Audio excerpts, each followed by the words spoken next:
In today's episode of the Motorhome Matt Podcast. What is the EntryExit system and what do you need to know about it? Oh, matron. In the news, it's time to plan your first 2025 motorhoming event. And we answer your questions on paper licenses, layouts for families and finding the right tyres.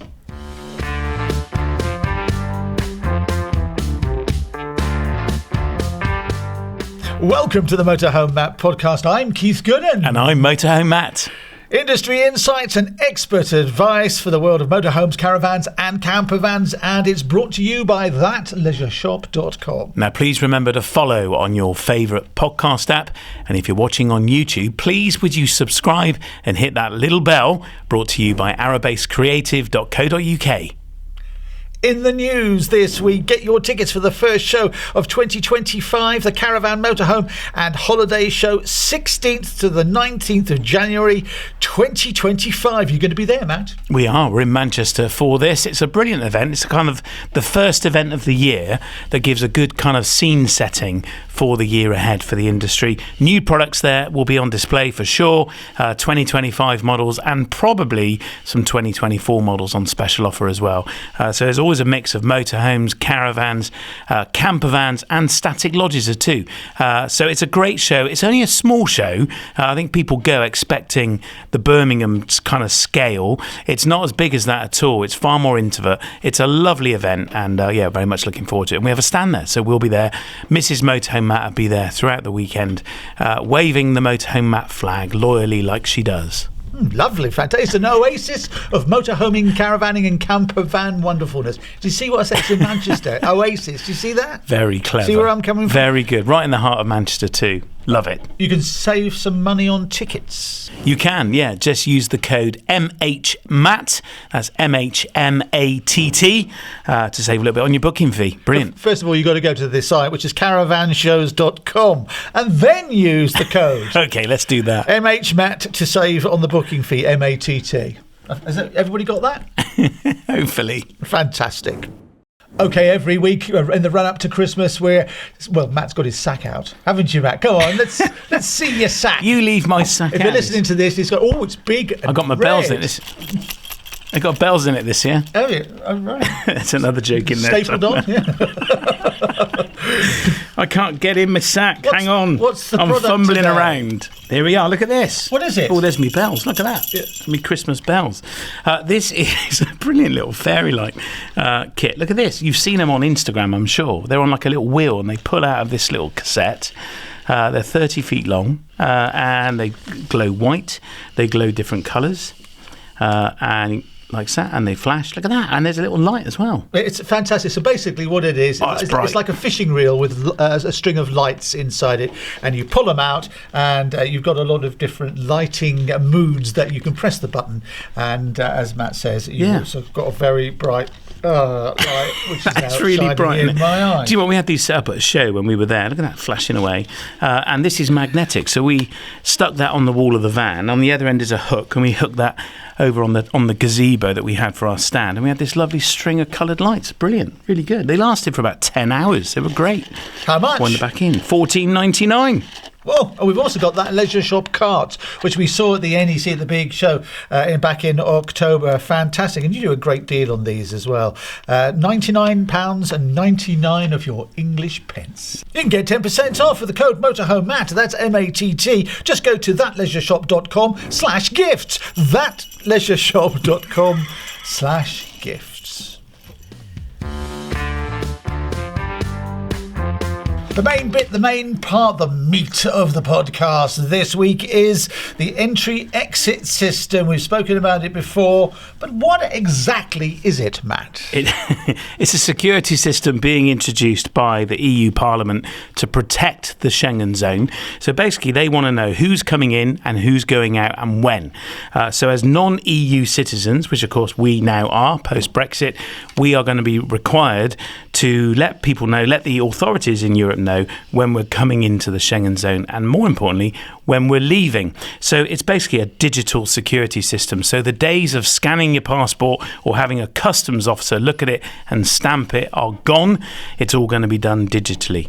Digitally. Oh, that sounds fantastic. And you remember when you go into the Schengen Zone, and Ireland is in the EU but not in the Schengen Zone. So Correct. they've got to do this as well, by the way. It's not just people who've Brexited like the UK. When you go in, you've got to give fingerprints and stuff now, do you? Yeah, so this is the big change. So on arrival at the border, you will have to have your passport scanned, have your photograph taken, and give your fingerprints. And you'll have to do that every 3 years. Your passport will be scanned every time you cross a border, but your photo and fingerprints will be taken every 3 years. So when you enter and when you leave. And the point is that the authorities will be able to track the date and time and type of travel document you've used. It's going to normally be your passport, and they're going to be able to keep track of it. So if your passport's gone out of date, they'll know. But more importantly, if you've outstayed your 90-day welcome into the EU, you will become what's known as an overstayer, and they'll be able to track you. Now, you can stay a total of 180 days in the Schengen Zone, but you have to do it in 90-day blocks. So you can go over for 90 days, you could then come back for 90 days, and then you can go out for another 90 days. Or you can have the bits where you're back in the middle. But whatever happens over the 12-month period, you can only go through there for 180 days, but it must be separated by at least a 90-day stay back in your home country, mustn't it? Yeah. So the EES was originally planned to be implemented in 2022, and then it was delayed to May 23. Then it was delayed to October 23, then October 24, and then the 8th of November 2024, so really quite soon.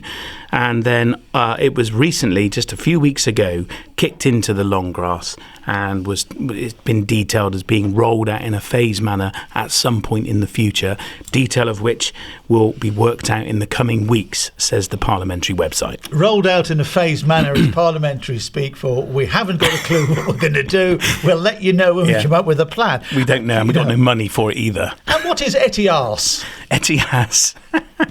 ETIAS is the European Travel Information and Authorization System, and basically this is a visa waiver. So to prepare to go into the Schengen Zone, you are, as a non-EU citizen, you're going to have to buy a visa waiver. A bit like when you go to America, you did the ESTA thing, didn't you? Yep, when you went to the States?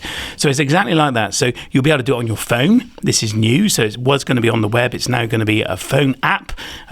So done digitally, it's going to cost you €7, and it's going to last and be valid for 3 years. If you're under 18 or over 70, it's free of charge, but you must still apply for an ETIAS visa waiver, but you're not going to have to pay. So it lasts for 3 years, and and it will arrive once you've done it. It's deemed that it will arrive with you in a couple of days, and it will arrive electronically in your email or in the phone app.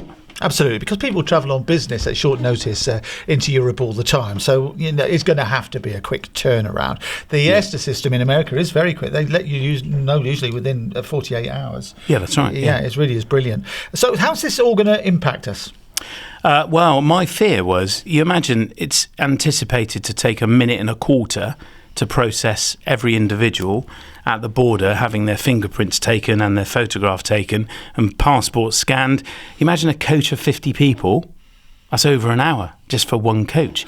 So in the old days, in our motorhomes, we would just get the pile of passports together and pass them to the customs officer, and they flick through and go, yeah, it's fine, give you them back, and off you went. Took seconds, didn't it?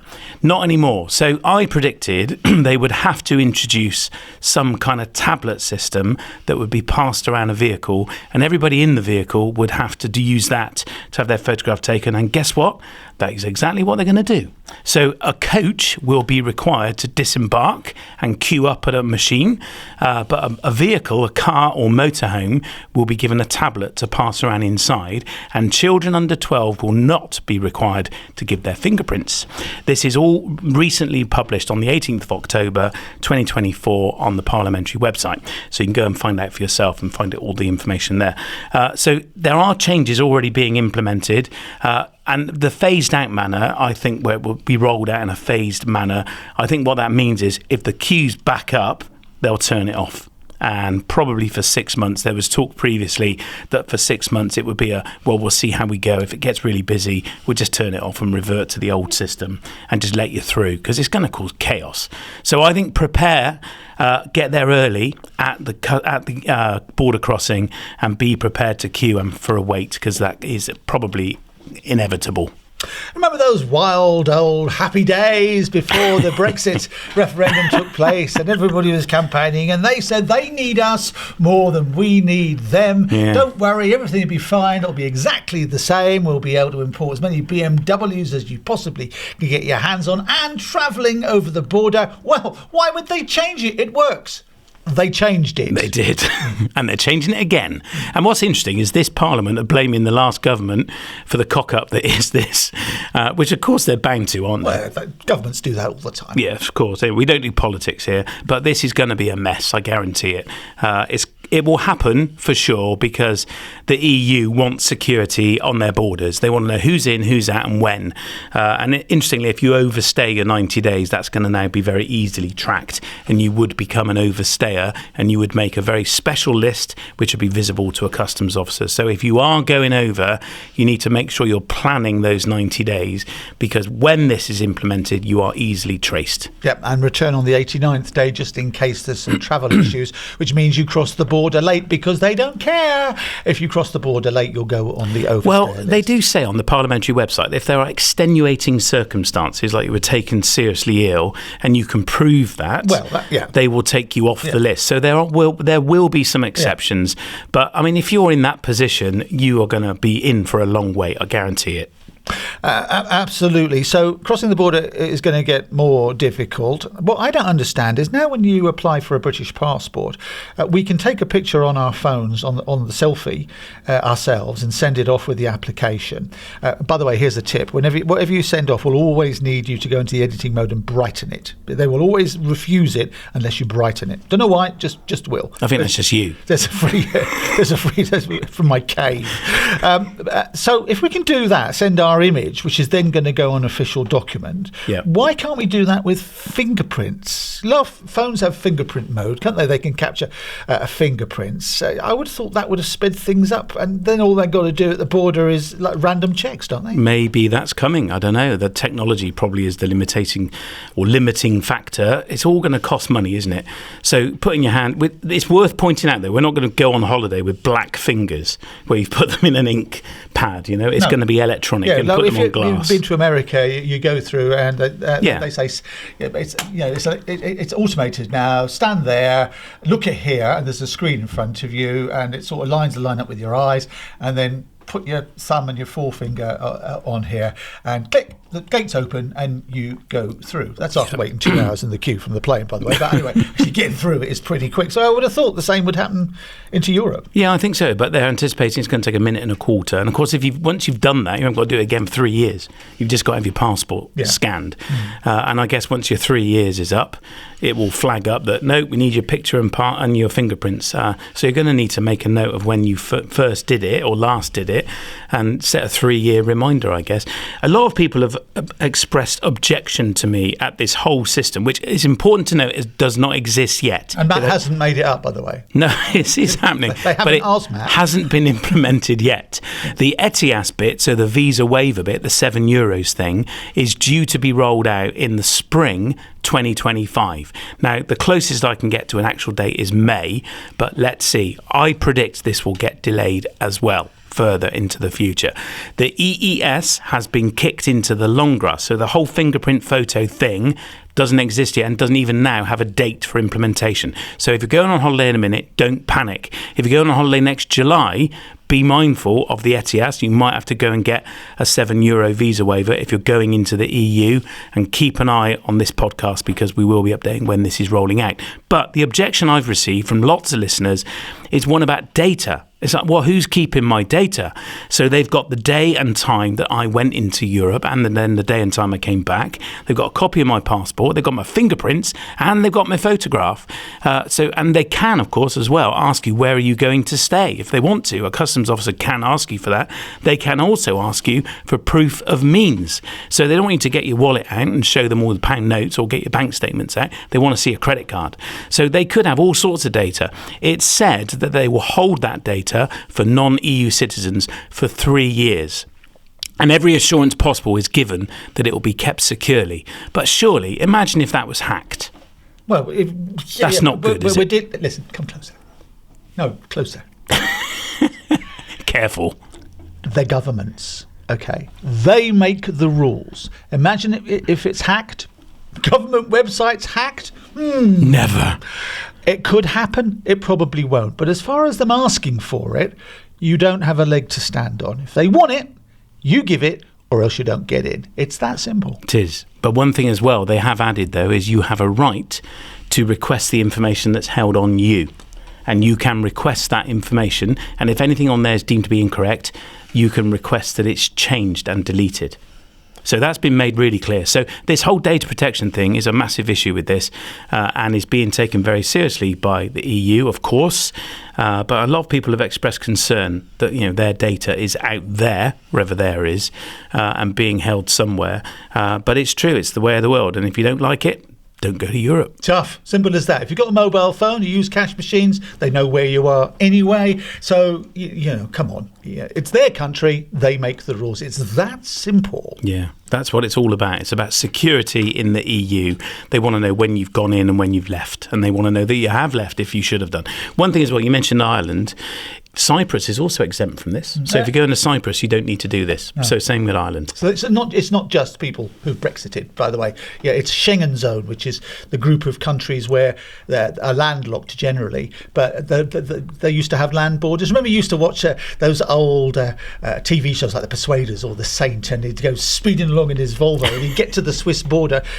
You still have to show your passport at the Swiss border, but if you're going from France to Germany now, the border's open. That's the Schengen Zone. You just drive across the border. Yeah. And they have treaties which allow them to do that. We were always a non-Schengen country. We were always subject to extra checks. So what can I do if I've got my motorhome, I've got the family, to speed things up at the borders? First thing is make sure your passport is in date. That's really important.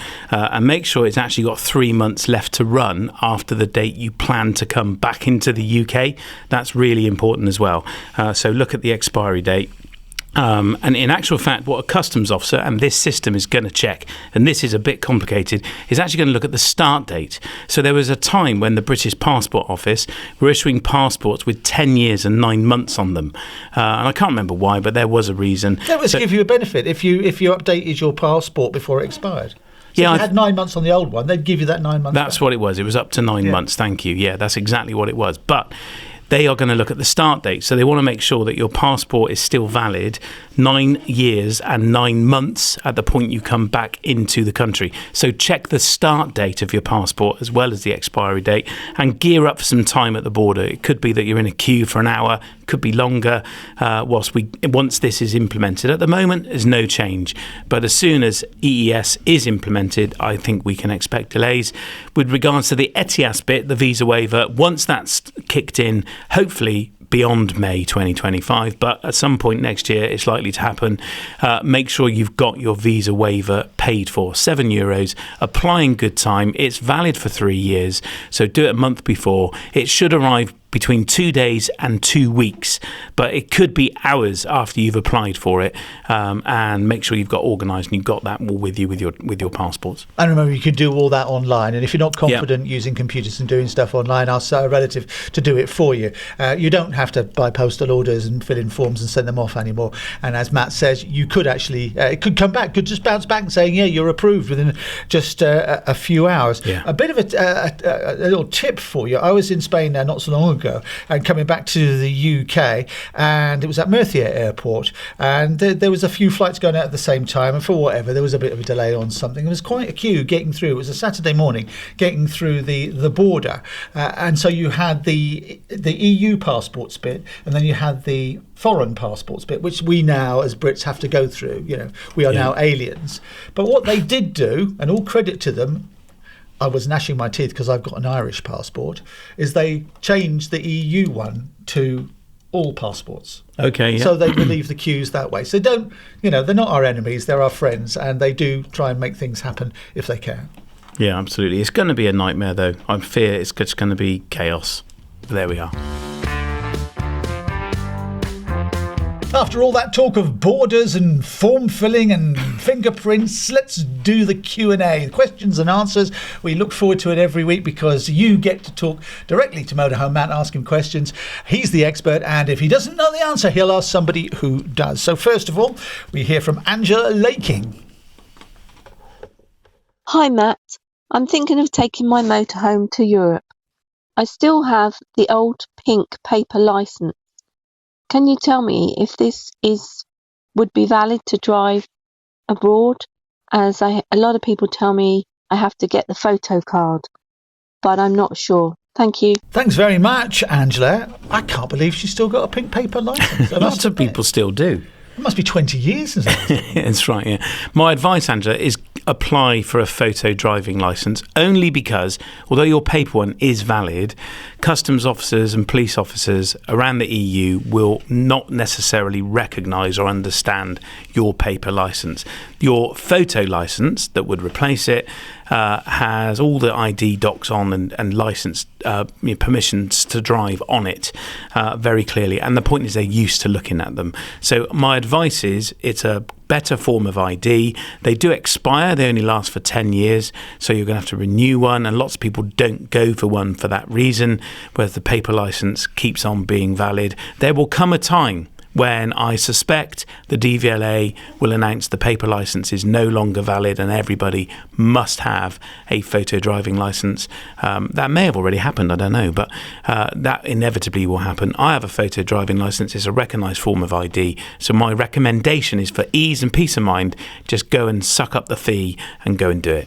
It's not a fortune. It's really not a fortune either. And Angela, because it's got your photograph on it, it actually works, as Matt says, as a photo ID across the world. You know, even checking out in a supermarket in America, they sometimes, when you hand them a foreign credit card, say, "Have you got any photo ID?" and you got your driving license in your wallet, and they look at it. So it's handy for that. My wife recently renewed her photo card driving license, and you can go to the post offices now, and she paid 20 quid or something like that. You stand there, they take your photo, they do all the filling in, they take your old licence off you, they cut it up in front of you, and 2 days later, my wife had her driving licence. That's good, isn't it? The service is brilliant. Yeah.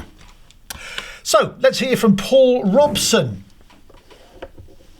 Hi, Matt. I'm sure one of the things that I was asked about a lot for a family is, do you go for something that's small and compact in a motorhome, or do you go for something that's a bit bigger and gives you more space? We've been looking at motorhomes for a few years, and it does seem prices are starting to come down, which is good. And we're probably in more of a position to buy a motorhome. But we've kind of got two particular layouts that we've been looking at for a while, and we're still not quite decided. So one is the rear bunks, a lounge and overcab. And the other one is an overcab, a lounge, and then at the back, a U-shaped, because we're used to it having caravans. There's clearly very good positives and negatives for both. But I do notice that you have mentioned in the past that you used to have a big Winnebago, so clearly you were a larger RV/motorhome kind of person. But over time, you seem to have gone to a slightly smaller van. Could you just give us some reasons on exactly why that happened? There were probably some obvious ones, but that's a big one for a lot of people looking at a van. Do you buy something very big? And obviously the disadvantage is parking. Access, driving it down small UK roads, or do you go for something small, which is easy to drive, but then if it's wet and windy, like it sometimes gets in the UK, you've got a lot less space in order to park that, and you can't park it as easy as other vans. Cheers, Paul. What do you reckon to that one then? There is such a lot. There's a whole episode in there. In fact, there's probably a series of podcasts in there. Big or little? Big or little, absolutely. Well, the one key piece of information you didn't share was how old are your children and how many of them have you got. So for me, and I'm going to keep this in a nutshell, we have had all sorts of layouts. We had a rear lounge, we've had bunk beds, we have had numerous big American motorhomes as well, and we now choose to have an Adria Twin, which is a 6-metre panel van with a sliding side door and 2 doors at the back.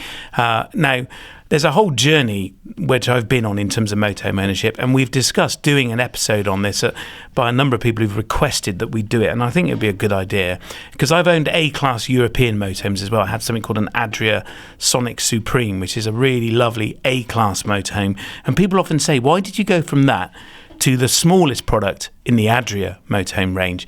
And I think we'll do that. We'll revisit that another time. But the key is, how old are the kids? So my kids, as they got older, they went from sleeping in a motorhome with bunk beds into the overcab bed where they would sleep north-south. And we then went to a rear lounge motorhome because we were going away in the winter, and we thought this is a great idea. It has no storage. So that's another big factor.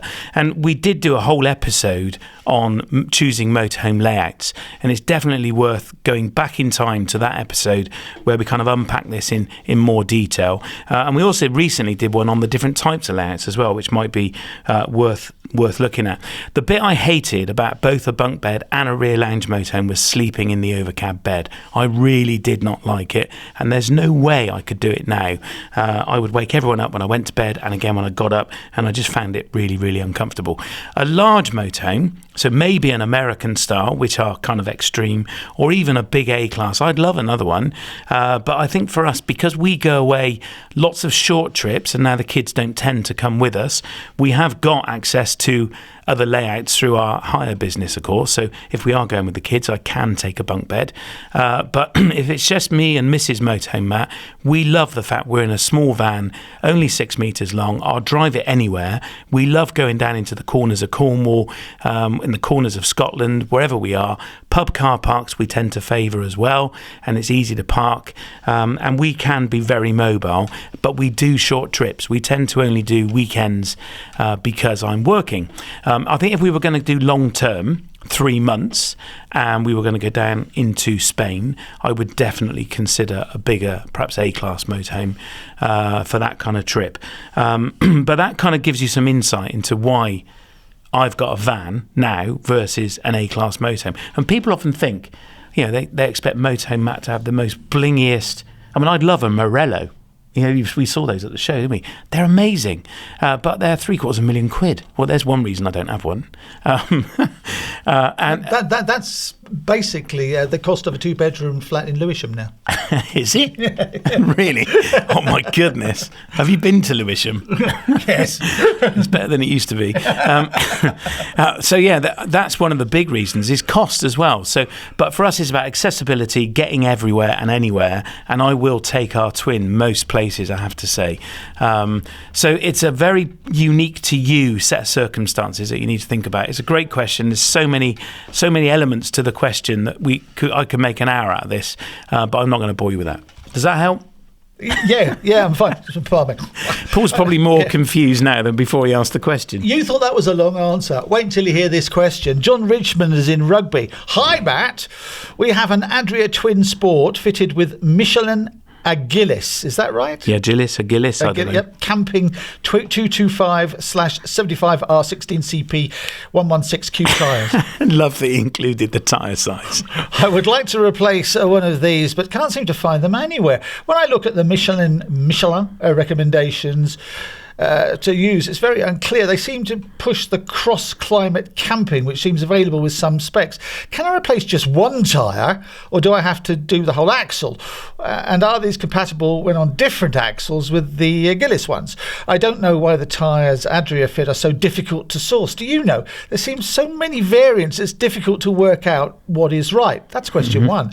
One other question. Here we go. Would you consider stocking the Adria USB A and C sockets used in the current Adria twin vans? I'd like to add one if I can get a hold of one. Many thanks for a great and very helpful podcast. Okay, Matt, first of all, the USB. Let's do question 2 first. You know what? I'm about to buy them. We're about to order them because I want to add them into our twin as well. We want to put some in the bed so we can charge the phone. So, yeah, keep an eye on thatleisureShop.com. I'm hoping we'll have a stock of them, hopefully sometime in the next few months. Hopefully checking sooner. The website. Keep checking thatleisureShop.com. They'll be on there. In terms of the tyres, I don't know why you're struggling to get them. Most tyre places don't stock the motorhome specific tyres. There's 2 brands, Michelin and Continental, and they both make a camping range of tyre which is used on motorhomes. And where they're different is simply because the tread pattern is for use all year round, and more importantly that the tyre walls are thicker and stronger.